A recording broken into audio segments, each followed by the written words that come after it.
Bismillahirrahmanirrahim. Assalamualaikum warahmatullahi wabarakatuh.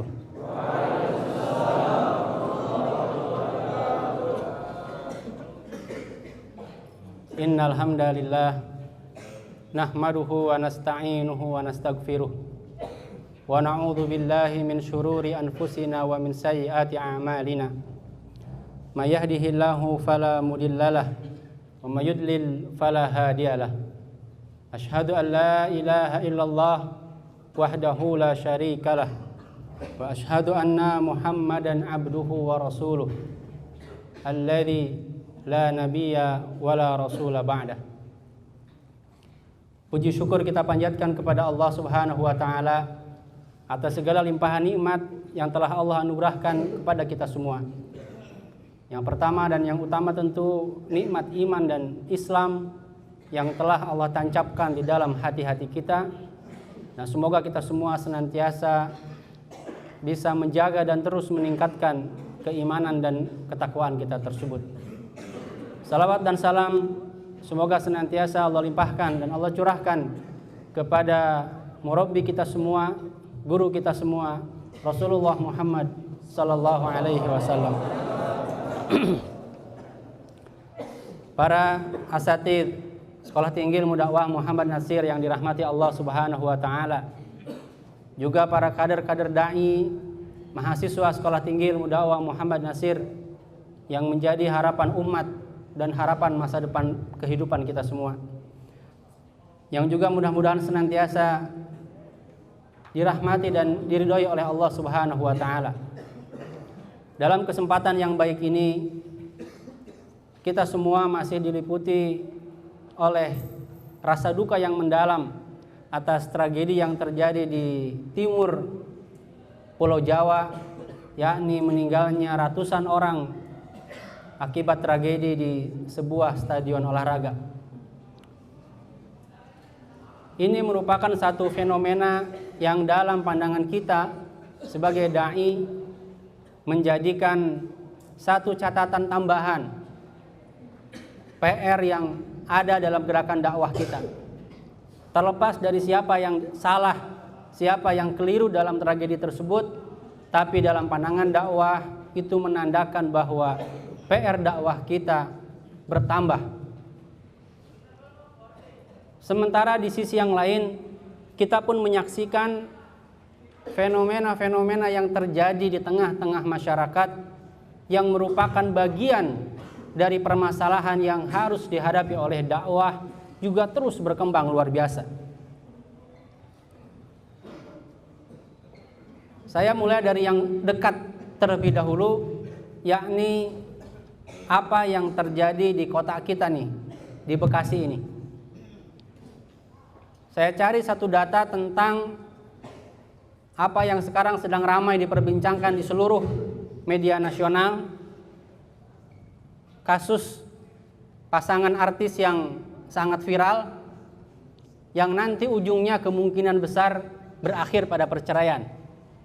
Nah, yang ingin saya sampaikan adalah ternyata tahun 2020 di Bekasi saja itu terjadi 4.061 kasus perceraian.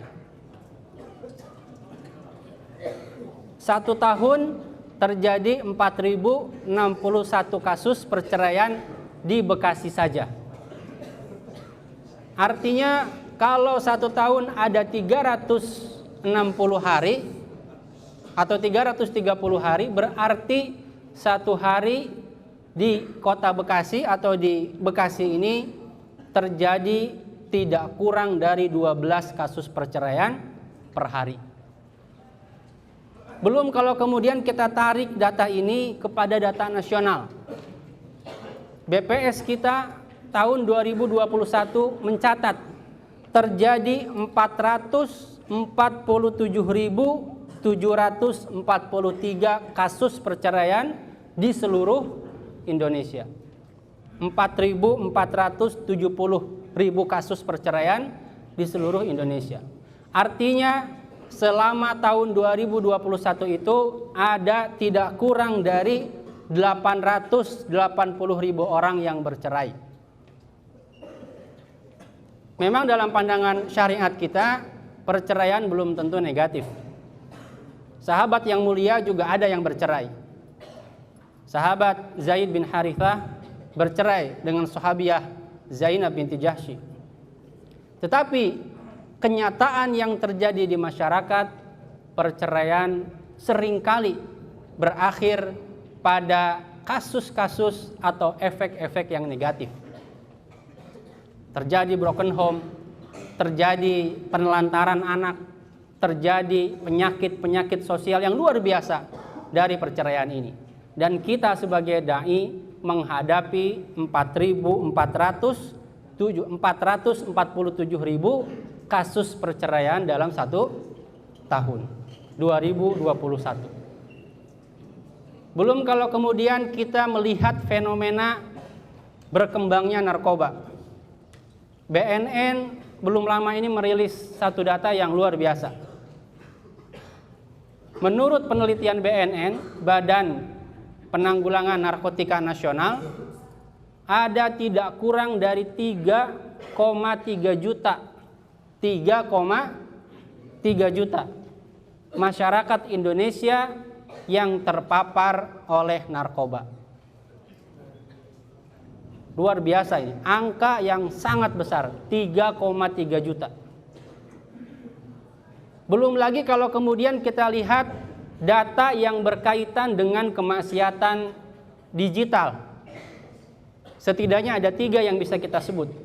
Yang pertama pornografi, yang kedua judi online, yang ketiga penipuan. Tiga-tiganya semakin tahun menunjukkan angka yang semakin meningkat. Sebagai contoh misalnya,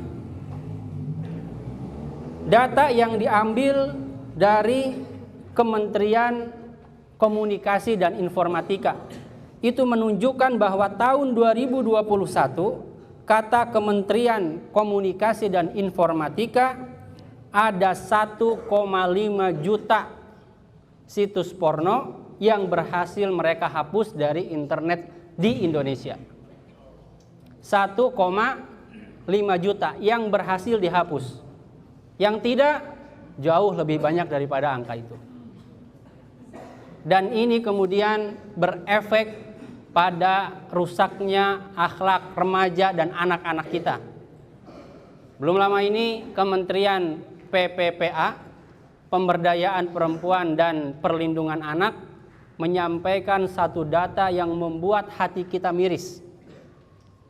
Kata mereka 60% anak usia 4 SD kelas 4 sampai SMA kelas 3, 60% dari mereka sudah pernah mengakses konten pornografi melalui internet.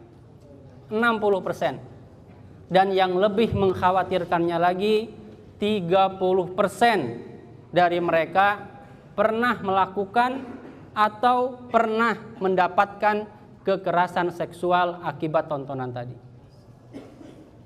Ini data-data yang saya ungkapkan ini adalah data-data resmi yang dikeluarkan oleh kementerian di pemerintahan kita.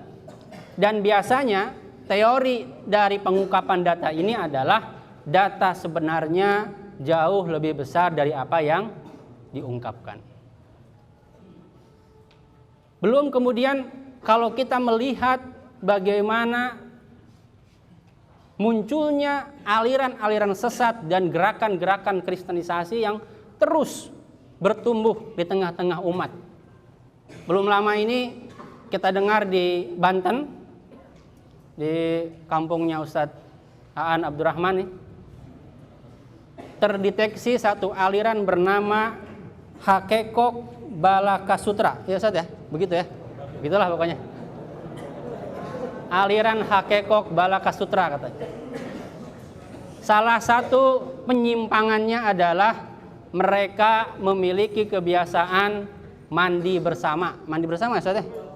Mandi bersama. Ini penyimpangan yang luar biasa nih. di Pandeglang, Banten. Nah, ini belum lama ini diusut oleh Majelis Ulama Indonesia dan kemudian perkumpulannya dibubarkan oleh MUI. Belum lama ini juga masih terkait dengan Banten nih, Banten sedang trending rupanya. Mana saya? Sekarang sedang ramai dibicarakan tentang proses kristenisasi melalui pendirian satu gereja di kota Cilegon. Ini sedang ramai ini sekarang. Rakyat menolak, masyarakat menolak, tapi kemudian pengembang dari sebuah perumahan terus memaksakan untuk mendirikan satu gereja di kota Cilegon. Ini luar biasa ini. Tarik ulur antara mereka dengan masyarakat di kota Cilegon. Para mahasiswa kader dai yang dirahmati Allah Subhanahu wa taala, data-data tadi saya sampaikan dalam kesempatan yang baik ini bukan untuk melemahkan semangat dakwah kita. Bukan untuk memadamkan komitmen kedaian kita. Tapi justru sebaliknya, saya ingin mengajak diri saya sendiri, para asatiz di sini dan seluruh antum semuanya, kader-kader dai di Sekolah Tinggi Ilmu Dakwah Muhammad Nasir, mari kita jadikan data-data yang tadi itu sebagai suplemen, sebagai vitamin agar komitmen kedaian kita, semangat dakwah kita semakin menggebu-gebu berada di dalam diri kita. Takbir! Jadi semoga dengan adanya fenomena-fenomena tadi, dengan adanya data-data tadi, itu semakin memperkuat semangat kita untuk siap di kader di kampus dakwah ini dan untuk siap menyongsong tugas dakwah di masa yang akan datang. Sebab data-data tadi adalah data faktual di lapangan yang hari ini dan di masa yang akan datang harus kita hadapi. Belum lagi, ikhwah fillah rahimakumullah, Ustaz Misbah tadi saya lihat ada di kantor mungkin. Ustaz Misbah ini belakangan sedang pusing. Dr. Ahmad Misbahul Anam nih. Sedang pusing. Kenapa beliau pusing? Tidak akhir bulan, tidak awal bulan, pusing beliau ini sekarang nih. Kenapa pusing? Karena di rapat terakhir di tim pengiriman dai ada 230 permintaan dai dari seluruh Indonesia. Sementara tahun ini kampus kita hanya mampu menyelesaikan atau meluluskan kurang lebih 90-an orang dai dan daiyah. Makanya beliau pusing tuh, bagaimana membagi 90-an orang ini untuk 230 permintaan. Kita doakan mudah-mudahan Ustaz Misbah bisa mendapatkan hidayah dari Allah sehingga bisa membagi secara adil dan bijaksana, kira-kira begitulah. Karena biasanya yang satu dikasih, yang lain tidak, yang tidak protes. Yang satu dikasih, yang lain tidak, yang tidak protes. Memang semuanya permintaan yang urgen, yang mendesak untuk adanya para dai yang siap berjuang di lapangan itu. Nah, maka saya kira fenomena-fenomena negatif tadi ditambah dengan bagaimana kemudian masyarakat kita begitu banyak memerlukan jumlah dai, ini lagi-lagi satu data yang semoga bisa menjadi penguat kita untuk terus membakar semangat dakwah kita, menguatkan komitmen kedaian kita di kampus dakwah ini. Namun demikian, dalam kesempatan yang baik ini saya ingin mengajak dan mengingatkan kepada kita semua, terutama tentu kepada diri saya sendiri, tentang dua hal saja. Yang pertama, bahwa dalam kita meniti jalan dakwah ini sudah pasti dan kita semua sudah hafal betul bahwa kita pasti akan menghadapi cobaan dan rintangan.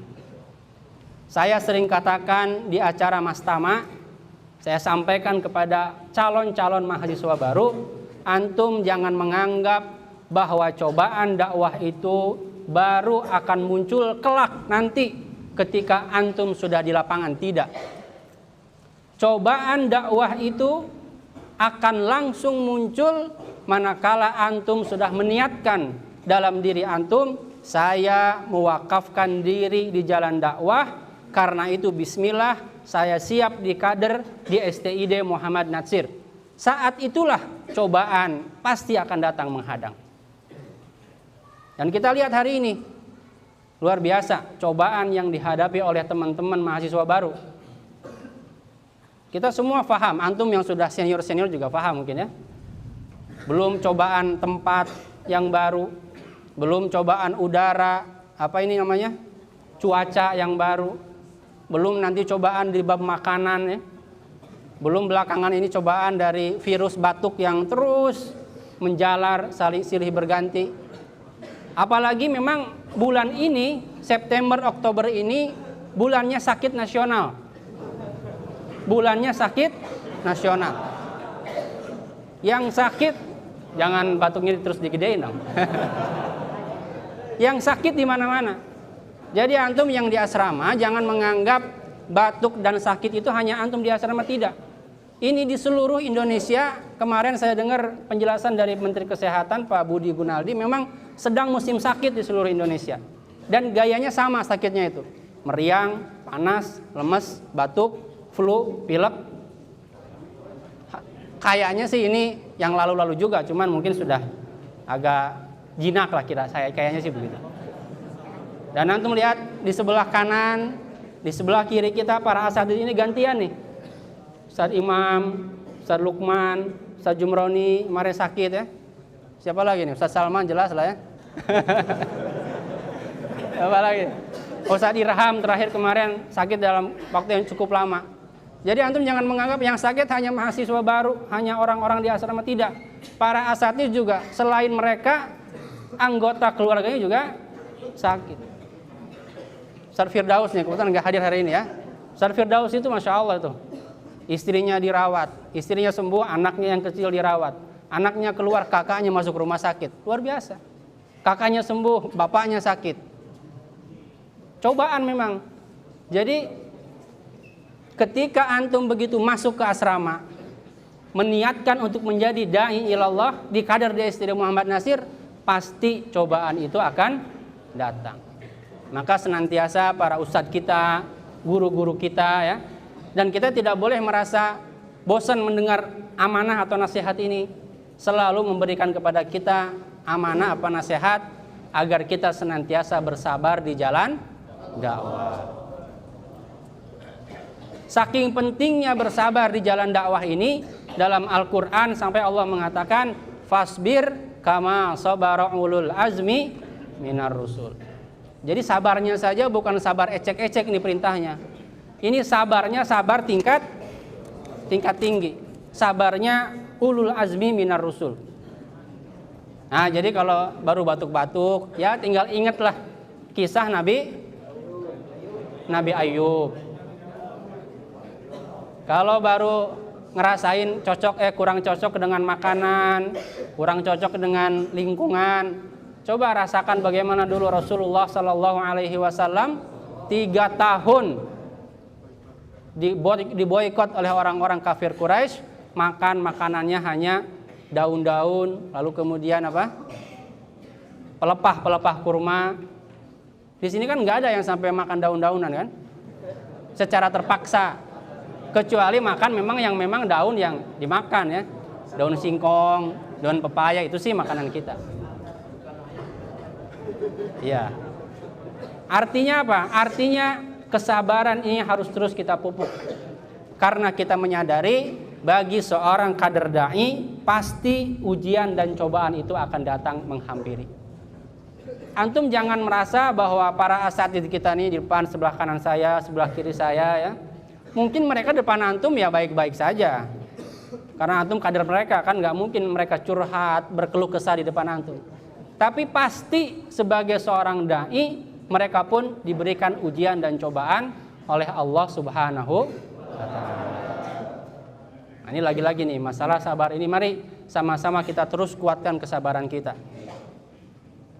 Dalam buku Fiqh Dakwah di bagian akhirnya kan, Pak Natsir mengatakan bahwa senjata para dai dalam menghadapi ujian dan cobaan itu adalah taqarrub ilallah, mendekatkan diri kepada Allah, terus meningkatkan ibadah. Makanya kenapa di asrama, terutama ya, di asrama STID Muhammad Nasir ini, kenapa kita mewajibkan adanya mutabaah ibadah? Bukan karena kita tidak percaya dengan antum, bukan karena kita ingin menjadi semacam polisi syariah yang mendeteksi pelanggaran-pelanggaran ibadah itu, bukan. Tapi kita ingin membangun kebiasaan, membangun budaya taqarrub ilallah yang baik pada diri antum sebagai kader dai, karena itulah senjata utama antum nanti dalam menghadapi ujian dan cobaan yang akan datang. Jadi sesungguhnya konsep kita di asrama STID Muhammad Nasir ini, kita inginnya antum semua dan kita semua para asatidz ini melaksanakan kewajiban-kewajiban tadi atas dasar kesadaran masing-masing kita. Nah, cuma masalahnya kan, kesadaran ini tidak bisa hanya disampaikan begitu saja kemudian langsung sadar. Ini harus dibiasakan, harus dibudayakan. Maka kita coba ada mutabaah ibadah, mutabaah saum, mutabaah sholat malam, mutabaah membaca Al-Quran. Itu semuanya dalam rangka tadi, bagaimana menyiapkan kita semua memiliki senjata utama dalam menghadapi ujian dan cobaan, yakni taqarrub ilallah. Allahu Akbar. Allahu Akbar.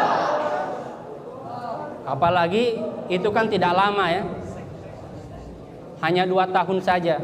Setelah itu kita percayakan sepenuhnya kepada antum. Yang sudah di masjid-masjid, itu kepercayaan kita full 100%. Tidak ada lagi pemantauan, tidak ada lagi mutabaah. Kenapa? Karena kita percaya antum-antum yang sudah semester 5 ke atas ini adalah dai-dai yang betul-betul sudah memiliki budaya taqarrub ilallah, sehingga kita mampu atau berani melepas antum semua di masjid-masjid.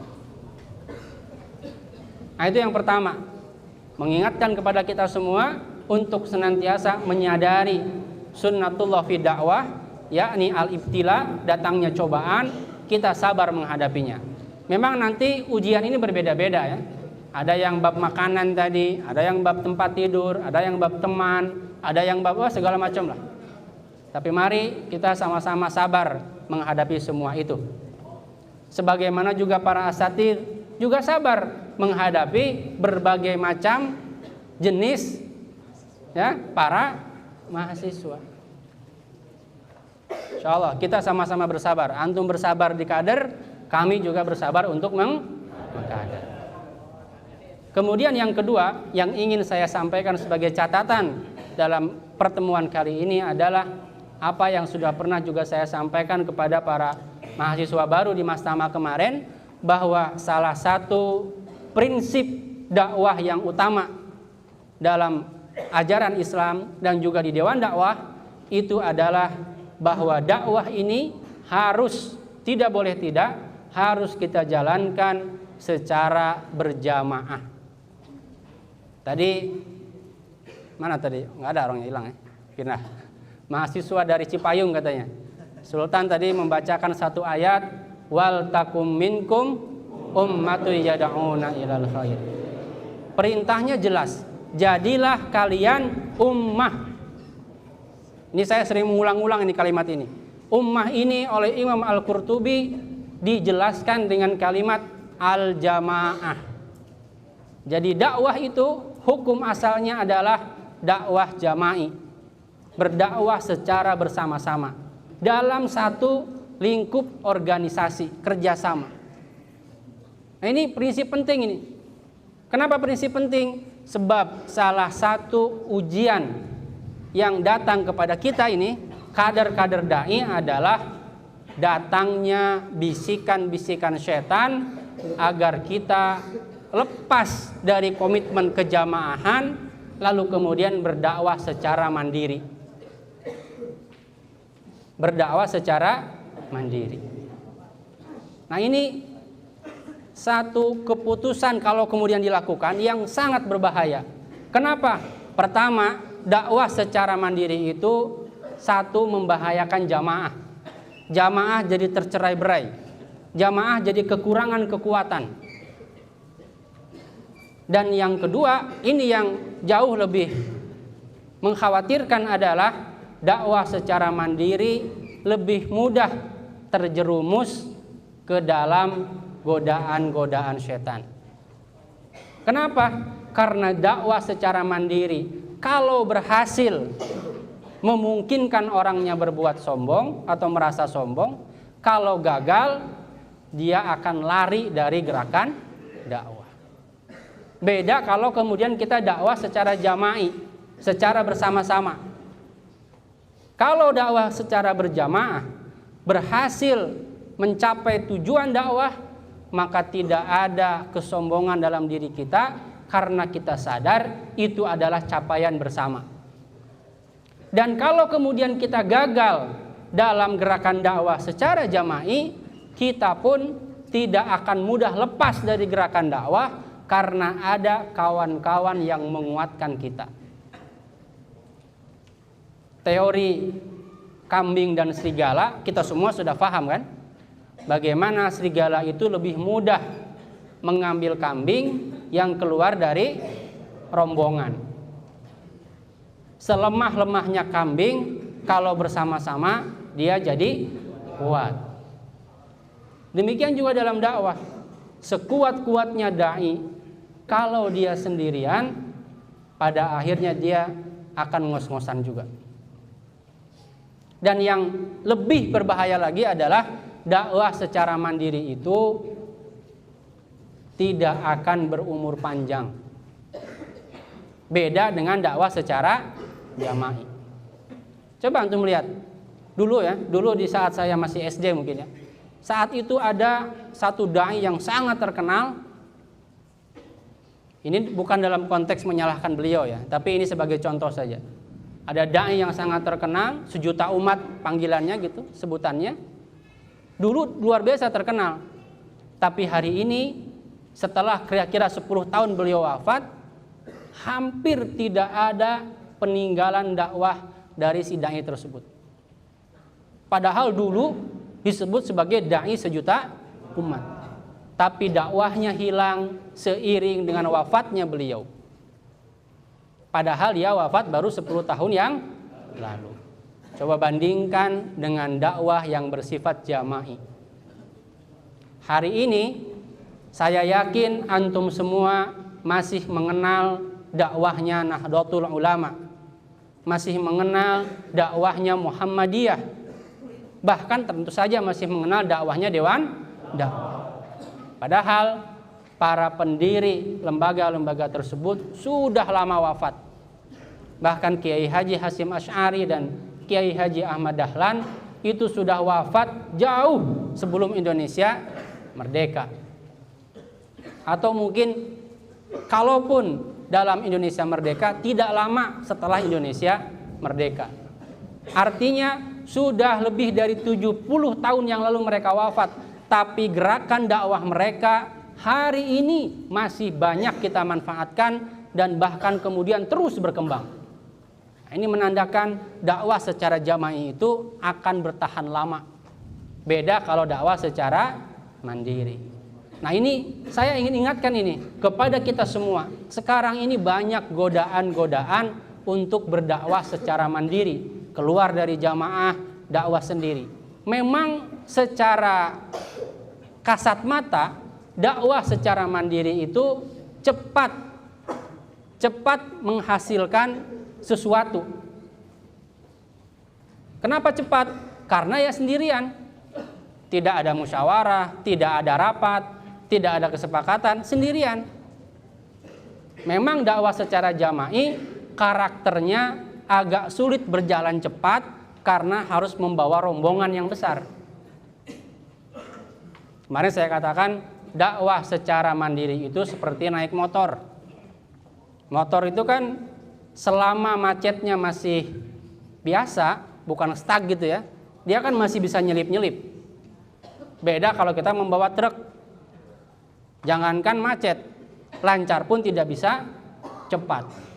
Nah itulah karakter dakwah secara jama'i atau secara mandiri. Memang secara mandiri dakwah itu terlihat enak, cepat, terus kemudian berkembangnya juga luar biasa, tetapi dia tidak akan bertahan lama. Beda dengan jama'i, memang lama. Satu keputusan bisa rapat lagi. Memang capek, lelah, tapi disitulah munculnya keberkahan dari Allah. Makanya fil jamaah barokah. Dalam kejamahan itu ada keberkahan. Karena dia walaupun lama prosesnya, tapi akan bertahan dengan sangat lama. Dan ini sesungguhnya memberikan efek pahala yang luar biasa kepada kita. Sebab contoh misalnya tadi, kita berdakwah secara mandiri, membuat yayasan sendiri, membangun yayasan sendiri. Memang pahala kita besar karena banyak orang yang memanfaatkan yayasan kita. Tapi begitu kita wafat, yayasannya juga hancur, pahala selesai. Beda dengan dakwah secara jama'i. Antum bayangkan, tanah yang hari ini kita ada di atasnya ini, itu adalah tanah yang diusahakan kepemilikannya oleh Allahuyyarham Bapak Dr. Muhammad Natsir. Waktu itu beliau belum ada kefikiran untuk membangun apa di tanah ini. Tapi sekarang sudah ada sekolah dari mulai TK sampai perguruan tinggi. Antum bayangkan berapa banyak pahala yang didapatkan oleh Allahuyyarham Bapak Dr. Muhammad Natsir karena tanahnya ini. Luar biasa. Bayangkan kalau dulu beliau ini sendirian saja, mungkin Tambun ini masih gersang, tidak ada kompleks seperti ini. Tapi karena beliau dakwah secara berjamaah di Dewan Dakwah, sekalipun beliau sudah wafat 30 tahun yang lalu, tapi kemudian gerakan dakwahnya terus tumbuh, dan itu secara pahala terus mengalirkan pahala untuk beliau. Sampai kapan? Sampai Dewan Dakwah ini nanti tidak ada di alam dunia ini, entah kapan. Jadi ini poin yang kedua yang ingin saya ingatkan. Komitmen kejamaahan kita ini harus terus kita pegang erat-erat dan kita bina atau kita kembangkan. Jangan sampai kemudian luntur dan kita tergoda oleh bisikan-bisikan untuk keluar dari jamaah. Yang kedua yang ingin saya catat dari bab komitmen kejamaahan ini, memang kalau kita berdakwah secara jama'i itu harus siap tidak sebagaimana orang-orang yang dakwah secara mandiri. Kalau dakwah secara mandiri itu kamera, itu kemudian lampu, semuanya nyorot kepada orang itu. Tapi kalau dakwah secara jama'i, kamera, lampu itu akan nyorot secara bergantian. Paham ya maksudnya ya? Nah, biasanya memang manusia itu lebih senang kalau kamera itu nyorot hanya ke dirinya. Tapi sesungguhnya di balik itu ada satu kekhawatiran yang luar biasa. Tadi yang saya sebutkan. Semua itu mengkhawatirkan kemudian orang yang bersangkutan terjerumus ke dalam penyakit-penyakit seorang dai, di antaranya yaitu kesombongan atau futur dari gerakan dakwah ini. Nah, itu dua hal yang ingin saya sampaikan dan ingin saya ingatkan kepada kita semua. Maka itu ikhwah fillah rahimakumullah, saya mengajak kepada kita semua, kepada para asatidz, kepada diri saya sendiri dan kepada antum semuanya, mari terus kita jaga komitmen kedaian kita, komitmen kejamaahan kita, kesabaran kita dalam menghadapi ujian dan cobaan ini, karena pasti itu semua semakin ke depan nanti semakin banyak cobaan dan rintangannya. Jadi mari sama-sama kita kuatkan proses pengkaderan ini dengan sama-sama bersabar, sama-sama menguatkan komitmen dakwah secara jama'i di antara kita, sama-sama saling mengingatkan agar kemudian proses ini terus berjalan, karena tadi ternyata di lapangan keperluan akan kehadiran seorang dai itu luar biasa. Yang antum ini sudah ditunggu harapan-harapan umat. Jadi tolong ya, belajar yang serius, jangan sampai memperlambat kelulusan. Yang sudah mau lulus sedang skripsi, serius mengerjakan skripsi agar nanti tenang ketika bertugas di lapangan, karena umat masyarakat sangat memerlukan kehadiran antum semuanya. Tadi yang kedua, kita jaga komitmen kejamaahan kita mudah-mudahan dengan berjamaah itu kita tetap terjaga istiqomah di jalan dakwah ini dan mendapatkan keberkahan-keberkahan dari Allah Subhanahu wa taala. Siap ya? Terakhir, pesan terakhir saya ingin mengajak kepada kita semua, para asatidz, juga kepada antum semuanya, mari kita terus tingkatkan budaya ilmiah, budaya akademik di kampus kita ini. Mari kita tingkatkan budaya berdiskusi, berdialog gitu ya di kampus kita ini, agar kita semua bisa berkembang menjadi dai-dai yang kreatif dan inovatif. Kenapa? Karena ke depan tantangan semakin banyak, kemudian gerakan dakwah juga semakin berkembang, teknologi semakin luar biasa, diperlukan dai-dai yang kreatif, dai-dai yang inovatif, dai-dai yang memiliki kecerdasan. Maka itu saya ingin kita semua di sini, mari kita bersama-sama membangun budaya akademik di kampus kita, budaya dialog, budaya diskusi. Silahkan semua kita terbuka gitu ya untuk dialog, diskusi. Yang penting tetap dalam koridor syar'i, koridor adab dan ilmu sebagaimana yang ditetapkan oleh agama kita. Maka itu jika antum punya usulan, antum punya masukan, bahkan punya kritikan untuk kampus, untuk para asatidz, silahkan disampaikan. Yang penting tadi catatannya, senantiasa berlandaskan kepada ilmu dan disampaikan tentu secara beradab. Silahkan terbuka kita semua, diskusi, dialog, agar apa? Agar kita semua mampu membangun dai-dai yang kreatif dan inovatif. Nah, ini saya kira 3 pesan yang dapat disampaikan pada sore hari ini. Sengaja tidak terlalu panjang ya, karena kondisi juga sedang tadi sakit berjamaah. Nah, mudah-mudahan yang sedang sakit segera Allah sembuhkan. Yang sehat terus diberikan kesehatan, dan yang sedang futur, semangatnya sedang kendor, mudah-mudahan segera Allah berikan hidayah untuk kembali. Dan kami titip ya, ini kami titip kepada terutama para sesepuh nih, yang sebelah kanan nih, kami titip adik-adiknya tolong dikuatkan. Jadi kalau ketemu saling menguatkan ya, ngobrol silakan tuh, itu kan banyak tuh berapa orang nih, ratusan orang nih. Silakan nanti diperkuat agar komitmen kedaiannya tadi, komitmen kejamahannya tadi terus kuat di antara kita semua. Demikian saya kira yang dapat disampaikan. Terima kasih kepada Ustadz Aan Abdurrahman dan Ustadz Musmardi yang sudah menyiapkan acara ini. Mudah-mudahan semua amal baik kita senantiasa diberikan pahala yang berlimpah oleh Allah Subhanahu wa taala. Aqulu qouli hadza wa astaghfirullah li wa lakum. Assalamualaikum warahmatullahi wabarakatuh.